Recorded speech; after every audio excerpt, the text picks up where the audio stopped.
नमस्कार, आप देख रहे हैं न्यूज 24। मैं हूं आपके साथ शीतल राजपूत। ड्रग्स डील पर न्यूज 24 सबसे बड़ा खुलासा करने वाला है।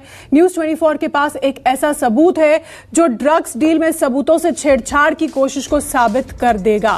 न्यूज 24 से बातचीत में महाराष्ट्र के कंप्यूटर इंजीनियर मनीष लीलाधर भंगारे ने दावा किया है कि उनके पास 2 लोग आए और उनसे प्रभाकर सेल समेत 10 लोगों के सीडीआर निकालने और व्हाट्सएप चैट्स मॉडिफाई करने को कहा।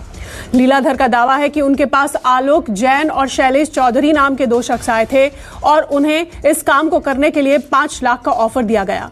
काम करने के लिए 10,000 रुपए जबरन पकड़ा भी दिए गए। लीलाधर ने पूरे मामले की शिकायत मुंबई पुलिस कमिश्नर से चिट्ठी लिखकर की है। 6 तारीख को मुझे 2 जन मिलने आए थे जलगांव में। एक का नाम था आलोक जैन, दूसरे का नाम था शैलेश चौधरी। उन्होंने मुझे बताया कि उनको कुछ बहुत ही इम्पोर्टेंट काम है मेरे से, और मैंने उनसे पूछा कि क्या इम्पोर्टेंट काम है। तो उनका कहना ये था कि उन्होंने मुझे 3 काम बताए। पहला काम तो ये था कि उनको सीडीआर निकालने थे कुछ नंबर्स के, और उन्होंने मुझे 8-10 नंबर ऐसे मेरे को कुछ नंबर्स दिखाए, जिसमें से एक नंबर पूजा ददलानी के नाम से सेव है। सेकंड, मुझे बताया गया कि उनके पास एक व्हाट्सएप चैट का बैकअप था। वो चाहते थे कि व्हाट्सएप चैट के बैकअप में मैं कुछ मॉडिफाई करूं, मैं कुछ एडिट करूं, जो कंटेंट वो मुझे देंगे मैं उसके अंदर एडिट करके दूं। और लास्ट मेरे को लास्ट मेरे को उन्होंने काम बताया कि प्रभाकर सेल इस नाम से मुझे फर्जी सिम कार्ड उनको चाहिए था मेरी तरफ से। तो ये तीनों काम के लिए उन्होंने मुझे 5 लाख की ऑफ़र भी दी, जिसमें से मुझे 10,000 रुपये एडवांस मेरे हाथ में दिए थे। उन्होंने ज़बरदस्ती दिए थे। मैंने उस टाइम पे कुछ इतना सारी चीज़ों को मैंने इग्नोर किया। लेकिन मैं अभी 2-3 दिन से मैं देख रहा था कि प्रभाकर साहिल सामने आए, उन्होंने कुछ डिटेल सामने रखी। तो मुझे लगा कि कहीं ना कहीं प्रभाकर साहिल के लाइफ को थ्रेट है। तो इस वजह से मैंने मुंबई कमिश्नर को लेटर भेजा। मैंने अपने महाराष्ट्र होम मिनिस्ट्री को लेटर भेजा। मैंने सेंट्रल होम मिनिस्ट्री को भी लेटर भेजा, एनसीबी को भी मैंने लेटर भेजा है। इधर समीर वानखेड़े की पत्नी क्रांति ने सीएम उद्धव ठाकरे को चिट्ठी लिखकर मराठा कार्ड चला है। उन्होंने उद्धव को चिट्ठी में लिखा कि वो मराठी हैं और अन्याय के खिलाफ अकेले लड़ रही हैं। शिवसेना के आदर्शों को देखकर बड़ी हुई हैं और बाला साहेब ठाकरे अगर होते तो एक महिला पर इस तरह का अत्याचार कतई बर्दाश्त नहीं करते। उन्होंने आगे लिखा कि मुझे यकीन है आप नाइंसाफी नहीं होने देंगे, आपसे न्याय की उम्मीद करती हूं। ये खत क्रांति, जो कि समीर वानखेड़े की पत्नी है, उन्होंने उद्धव ठाकरे को लिखा है, महाराष्ट्र के मुख्यमंत्री को, कि बचपन से ही मराठी आदमी के लिए लड़ते हुए शिवसेना को देखा है और अगर बाला साहेब ठाकरे होते तो मेरे साथ ऐसा अन्याय नहीं होता। मैं भी एक मराठी लड़की हूं। छत्रपति शिवाजी महाराज और बाला साहब ठाकरे के आदर्श को लेकर बड़ी हुई हूं और मेरे परिवार के साथ, मेरी परिवार की गरिमा के साथ सरेआम खिलवाड़ हो रहा है। अगर आज बाला साहब ठाकरे होते तो ऐसा कतई नहीं होता। कुछ उपद्रवी लोग मेरी पर्सनल लाइफ पर हमला कर रहे हैं और मैं ये लड़ाई अकेले लड़ रही हूं। मैं एक कलाकार हूं, मुझे राजनीति से कोई मतलब नहीं है। रोज सुबह हमारी इज्जत को उछाला जाता है, हमें बदनाम किया जा रहा है। इस राज्य में, शिवाजी महाराज के इस राज्य में एक महिला की आबरू पर हमला हो रहा है।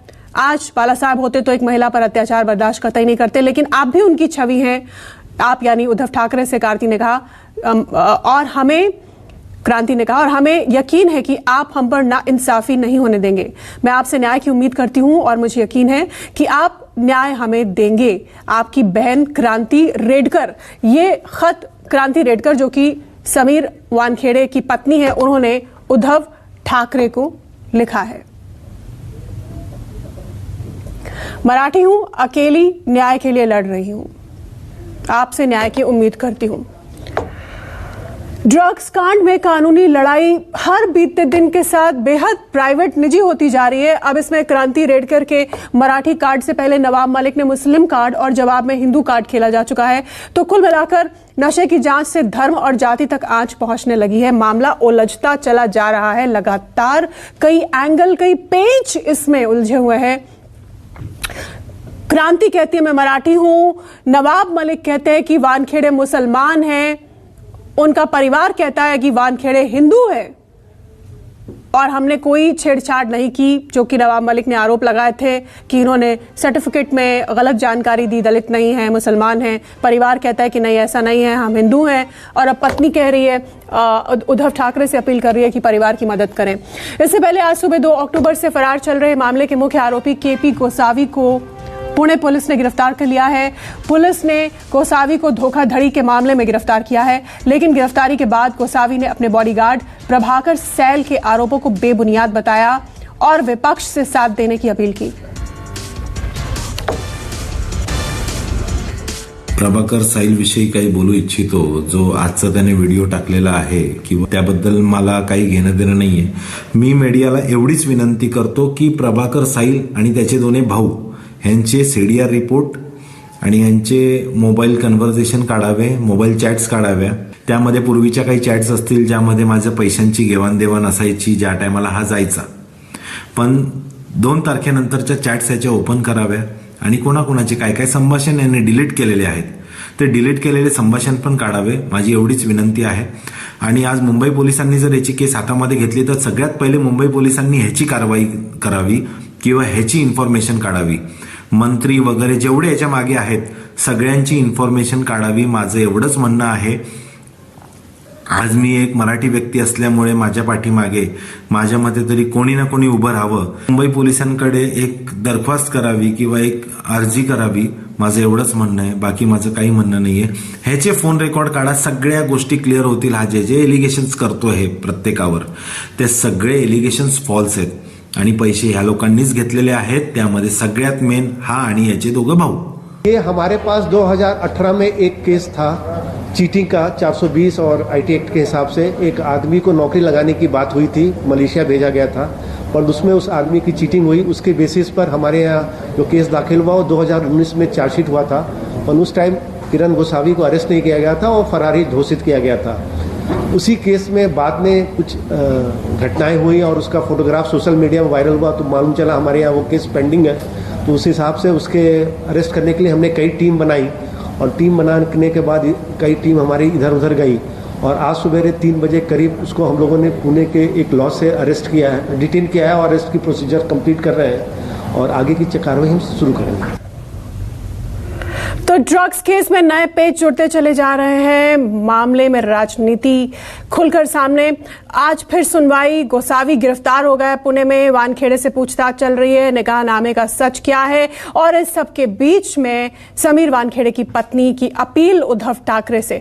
हमारे साथ हमारे 3 संवाददाता इस पर और बात करने के लिए जुड़ गए हैं। मेरे साथ मुंबई से संकेत पाठक जुड़े हुए हैं, इंद्रजीत सिंह भी मुंबई से और दीपक दुबे दिल्ली एनसीबी ऑफिस से हमारे साथ जुड़े। सबसे पहले मैं संकेत पाठक के पास चलती हूं। संकेत, अगर आप मुझे सुन पा रहे हो तो अपील की है उद्धव ठाकरे से क्रांति ने कि मैं मराठी हूं और मेरी रक्षा कीजिए। अगर बाला साहब ठाकरे होते तो ऐसा अन्याय एक महिला के साथ नहीं होता।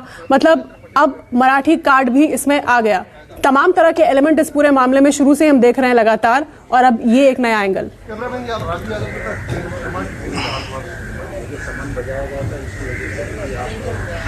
बिल्कुल आपने सही कहा। हम देख रहे हैं कि नवाब मलिक लगातार समीर वानखेड़े को मुस्लिम बता रहे हैं, उनके धर्म पर आरोप लगा रहे हैं। इसके अलावा अब जो समीर वानखेड़े की पत्नी है वो हर दिन मीडिया से बात कर रही थी। आज फिर उन्होंने उद्धव ठाकरे जो कि महाराष्ट्र के मुख्यमंत्री हैं उनको एक पत्र लिखा है और ये अपील की है कि एक मराठी लड़की के साथ वो खड़े हुए, उन्हें न्याय दें, क्योंकि लगातार उनके ऊपर अटैक किए जा रहे हैं, उनके परिवार पर हमला बोला जा रहा है। तो अब कहीं ना कहीं ये पूरा मामला जाति और धर्म के इर्द गिर्द घूम रहा है। लेकिन दूसरी बात मैं आपको बताऊं कि दूसरी तरफ जो एनसीबी की विजिलेंस टीम है वो भी लगातार अपनी जांच कर रही है, क्योंकि समीर वानखेड़े के ऊपर जो उगाही के और वसूली के आरोप लगे हैं प्रभाकर सैल द्वारा, जो एक गवाह है उसने लगाए हैं। मैं इस वक्त आपको बताऊं कि मैं सीआरपीएफ मेस के ठीक बाहर मौजूद हूं। यहीं पर जो एनसीबी की विजिलेंस टीम है वो लगातार बयान दर्ज कर रही है। अब से कुछ देर पहले फ्लेचर पटेल, आपको याद होगा कि नवाब मलिक ने आरोप लगाया था कि फ्लेचर पटेल 3 मामलों में गवाह था। उस फ्लेचर पटेल का अब से कुछ ही देर पहले डीडीजी ज्ञानेश्वर सिंह और उनकी टीम ने बयान दर्ज किया है। इसके अलावा आपको बताऊं कि प्रभाकर सैल जो कि गवाह है, जिसने सीधे सीधे समीर वानखेड़े पर पैसे लेने का आरोप लगाया था, उसने एक जिक्र किया था कि समीर सालेकर नाम के एक हवलदार ने ब्लैंक पेपर पर दस्तखत कराए थे। उस ब्लैंक पेपर पर दस्तखत जिस अधिकारी ने करवाए थे समीर सालेकर, उसका भी बयान दर्ज कर लिया गया है। समीर वानखेड़े से कल 4 घंटे तक डीडीजी ज्ञानेश्वर सिंह ने पूछताछ की थी और अब बताया जा रहा है कि एक और अधिकारी हैं। आपको बताऊं कि आशीष रंजन, जो कि क्रूज ड्रग्स मामले से पहले ही दिन से जुड़े हुए हैं, उनका बयान भी इस वक्त यहां पर सीआरपीएफ मेस के अंदर दर्ज किया जा रहा है। तो कुल मिलाकर गहमा गहमी मुंबई में देखी जा रही है। एक तरफ परिवार के द्वारा आरोप प्रत्यारोप चल रहे हैं तो दूसरी तरफ एनसीबी की जो विजिलेंस टीम है वो लगातार जांच कर रही है कि आखिर समीर वानखेड़े और उनकी टीम ने कहीं इस केस को लेकर कोई उगाही तो नहीं की है, वसूली तो नहीं की है, क्योंकि ऐसे आरोप लगातार लग रहे हैं और एक एक कर अब जो इस केस से जुड़े लोग हैं उनका बयान दर्ज किया जा रहा है और आने वाले समय में ये देखने में आएगा कि आखिर एनसीबी से उन्हें क्लीन चिट मिलती है या नहीं। बिल्कुल इंद्रजीत हमारे साथ जुड़े हैं। इंद्रजीत, तो जांच तो चली रही है लेकिन राजनीति बहुत तेजी से हो रही है इस पर, और डे 1 से हो रही है। और अब गोसावी, जिसकी हम अभी जिनका बयान सुन रहे थे, उसका भी ये कहना है कि मुझे कोई महाराष्ट्र सरकार का मंत्री बचा ले, कोई तो बचा ले, मेरे साथ राजनीति हो रही है, मैं तो कलाकार हूं।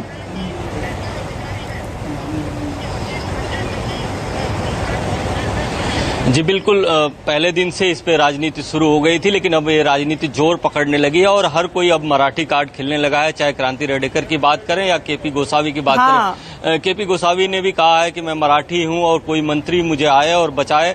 लेकिन सबसे बड़ी बात यह है कि इस मामले में अब मुंबई पुलिस और पुणे पुलिस दोनों ने जांच शुरू कर दी है। मुंबई पुलिस ने 4 सदस्यीय टीम बनाई है जिसमें काफी काबिल ऑफिसर हैं, जैसे एएनसी से भी एक ऑफिसर को लिया गया है, इसके अलावा साइबर एक्सपर्ट को लिया गया है, क्योंकि इस मामले में रोज नए खुलासे हो रहे हैं। और मुंबई पुलिस इसमें 4-4 घंटे 2 दिन पूछताछ कर चुकी है, जो प्रभाकर है उससे, प्रभाकर साहिल से।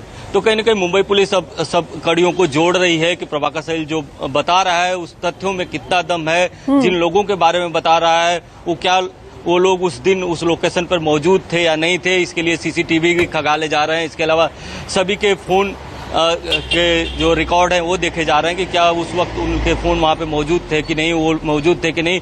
गाड़ियों को देखा जा रहा है कि क्या वो गाड़ियां जो गाड़ियां वो बता रहा है वो रुकी थी कि नहीं, और जिन लोगों के बारे में बता रहा है वो लोग इसमें हैं कि नहीं। तो कई सारी चीजें देखी जा रही है। मुंबई पुलिस ने अपनी तरफ से जांच शुरू कर दी है, पुणे पुलिस ने जांच शुरू कर दी है। अगर केपी गोसावी की बात करें तो उस पर 4 केस दर्ज हैं। अब सामने आया है कि 2 थाने में दर्ज है। ठीक, आपके पास फिर आएंगे क्योंकि समय हमारे पास ज्यादा नहीं है। मैं दिल्ली में फटाफट दीपक दुबे के पास चलती हूँ। दीपक दुबे यहाँ एनसीबी दफ्तर कार्यालय से मौजूद हैं। दीपक, दिल्ली में एनसीबी में मुख्यालय में किस तरह की हलचल है इस मामले को लेकर? लगातार पेच उलझते चले जा रहे हैं, हम देख रहे हैं कई रोज से, और अब नए पॉलिटिकल एंगल। अब तो मराठी कार्ड आ गया बीच में, हर कोई मराठी कार्ड इस्तेमाल कर रहा है।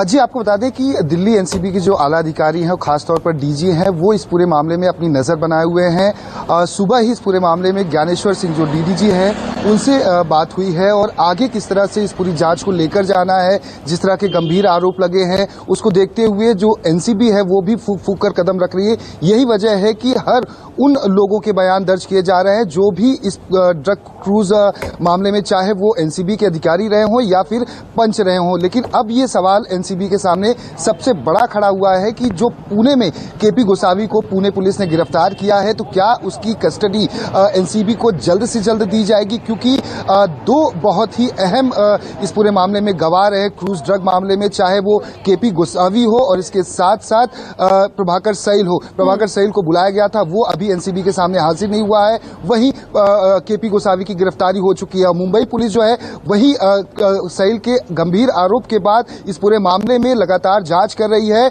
और यहां तक कि मनीष भानुशाली, याद होगा आपको, कैबिनेट मिनिस्टर नवाब मलिक ने 2 लोगों के महत्वपूर्ण नाम लिए थे। इसमें मनीष भानुशाली था, जिसे 11 बजे आज तलब किया गया था, सम्मन भेजा था। वो अब तक मुंबई पुलिस के सामने हाजिर नहीं हुआ है। साहिल अब तक एनसीबी के सामने हाजिर नहीं हुआ है। वहीं पुणे पुलिस के गिरफ्तारी की जा चुकी है केपी गोसावी की। तो कैसे इस पूरे कड़ियों को जोड़ने की कोशिश एनसीबी करेगी? क्योंकि 3 ऐसे महत्वपूर्ण लोग हैं जो अभी भी एनसीबी के सामने हाजिर नहीं हुए हैं। यही वजह है कि एनसीबी की चिंता बढ़ी हुई है और लगातार मीडिया के माध्यम से भी ज्ञानेश्वर ने कल अपील की थी और लगातार अपील की जा रही है कि ऐसे तमाम जो लोग हैं जो भी इस केस से जुड़े हुए हैं, जो अपनी बात रखना चाहते हैं, वो सामने आए। एनसीबी उनके बयान को दर्ज करेगी। जी ठीक है, आप सभी का दीपक, इंद्रजीत, संकेत हमारे साथ जुड़ने के लिए धन्यवाद। तो ड्रग्स कांड में जांच और राजनीति दोनों चरम पर। एक छोटा सा ब्रेक, देखते रहिए न्यूज़ 24।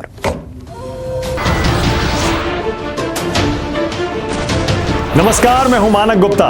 अगर आपको हमारा ये वीडियो पसंद आया हो तो इसे लाइक और शेयर जरूर करें, और हां, हमें सब्सक्राइब और फॉलो करना ना भूलें ताकि आप देश और दुनिया की कोई खबर मिस ना करें। तो जुड़े रहिए हमारे साथ और देखते रहिए न्यूज़ 24।